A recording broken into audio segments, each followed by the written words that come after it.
Jadi teman-teman di sini saya mengulas apa yang diucapkan tadi. Bahwa dua pasangan ini berupaya untuk bicara di tingkat paradigma, tingkat value, tingkat ide besar tuh. Itu yang kita perlu. Tanpa paradigma tidak ada proyek, tidak ada keputusan konseptual.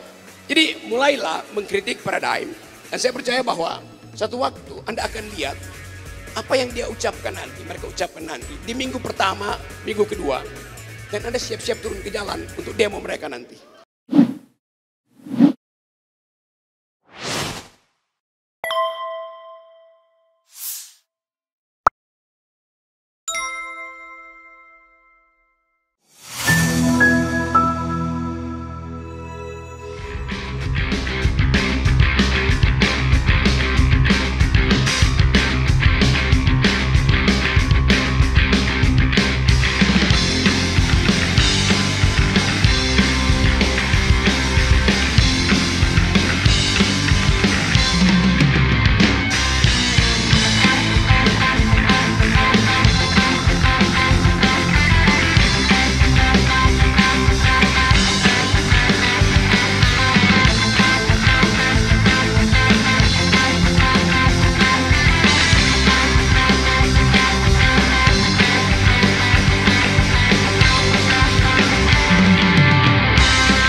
Oke ya,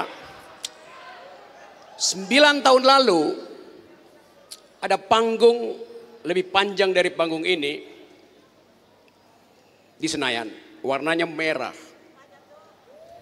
Ada orang di atas karpet merah itu dengan baju putih, dia jalan memberi harapan.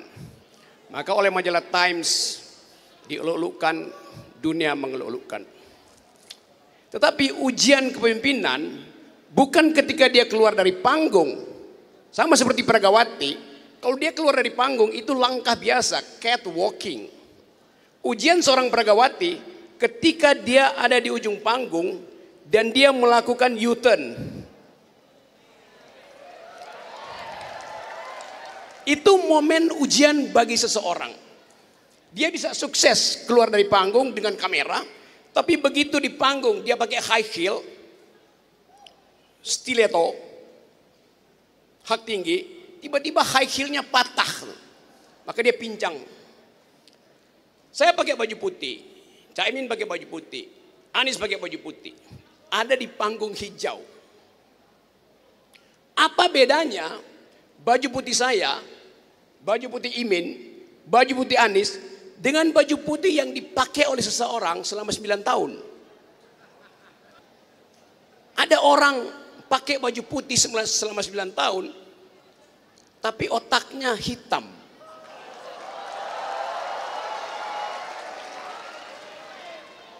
Baju putih dicuci tiap hari bersih, tapi hatinya kotor.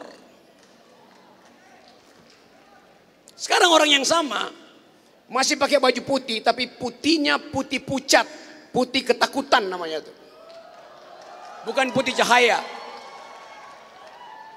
Kita mau bikin perubahan, supaya kita ubah.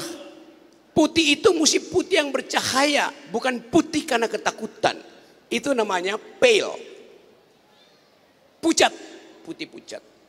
Nah tadi teman-teman mahasiswa memperlihatkan satu upaya untuk mengucapkan tidak pada Cak Imin dan Anies. Anda lakukan pertanyaan yang betul-betul ketat.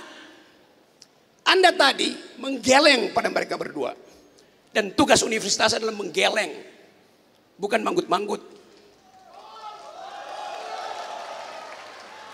Yang manggut-manggut itu turunan dinasti.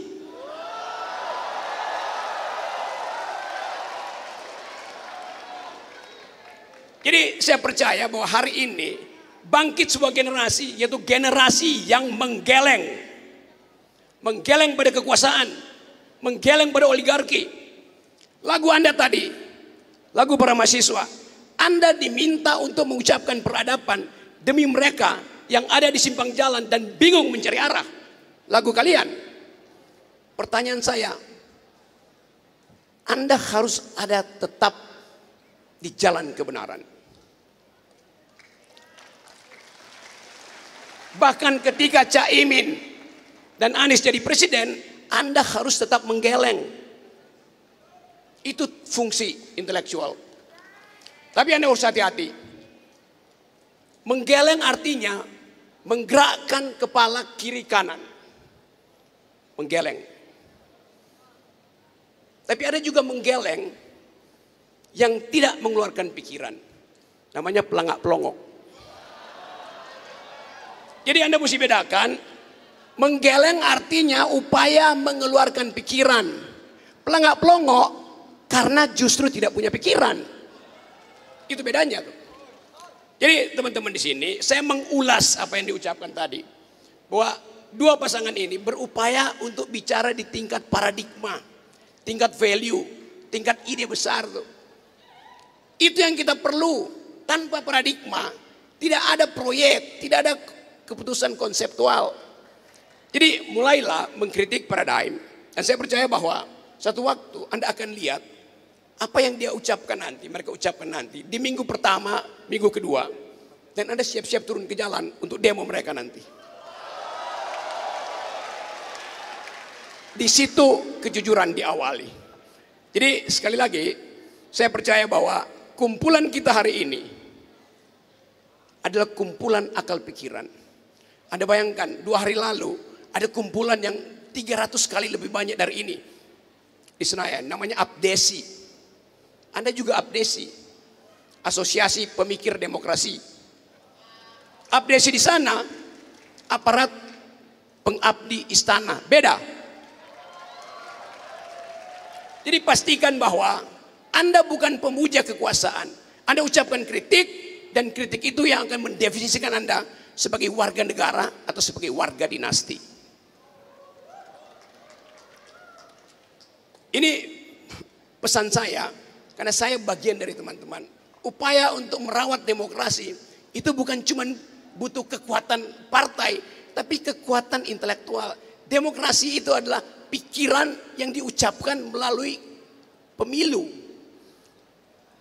Demokrasi adalah kekuasaan otak melalui kekuasaan rakyat. Jadi mereka yang tidak bisa berpikir seharusnya tidak boleh dipilih. Nah, teman-teman di sini kita percepat pembicaraan ini. Saya hanya membuat kesimpulan dan Anda lanjutkan pertanyaan pada 2 bakal pemimpin ini. Semoga hari ini kita pastikan bahwa terbit keputusan untuk memulai perubahan. Dan sekali perubahan itu dimulai, tidak mungkin ada yang mampu mencegahnya. Kita ingin supaya satu waktu nanti panggung ini akan Anda lalui masing-masing. Kita ingin kendalikan ambisi-ambisi kekuasaan yang hari-hari ini hanya diatur melalui kaleng kongguan. Kita ingin ada generasi emas. Kita ingin semua kita mampu untuk mengucapkan keadilan. Kita ingin ada bagian yang kita tetapkan sebagai tujuan bernegara. Surabaya diingat sebagai kota perjuangan. Bung Karno belajar di sini. Semua ideologi dimulai dari Surabaya. Bung Karno belajar tentang nasionalisme di sini.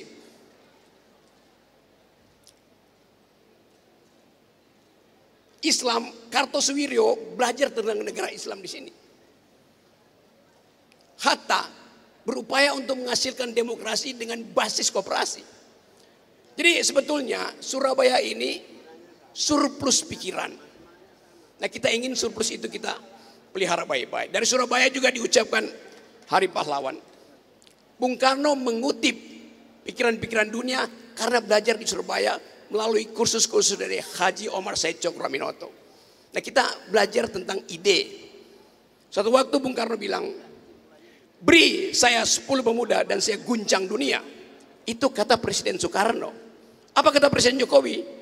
Saya kirim 1 pemuda, saya jadikan dia wapres.